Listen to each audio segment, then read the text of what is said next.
Dito sa France, hindi palagi formal ang pakikipag-usap. Minsan, kailangan din natin makiuso. In this video, come and learn French slang words with me. Ano, tara? Trabaho, yan ang madalas na rason bakit tayo nandito. In French, the verb to work is travailler. Travailler. But if you wanna sound more natural, you can say bosser. Bosser. It is the informal equivalent of the verb travailler. For example, ano ba yan, nakakatamad naman magtrabaho? In French, we say, purée, j'ai tellement la flemme de bosser.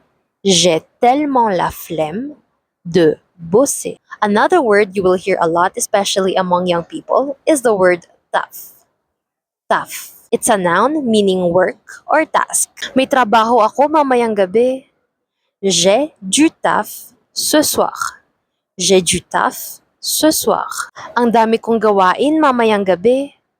J'ai beaucoup de taf ce soir. J'ai beaucoup de taf ce soir.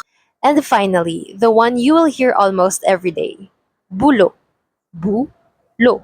It's also a noun meaning job or workplace. Nakahanap ka na ba ng trabaho? Est-ce que tu as déjà trouvé un boulot? Est-ce que tu as déjà trouvé un boulot? Araw-araw nagbabas ako papunta sa work. Tous les jours, je prends le bus pour aller au boulot.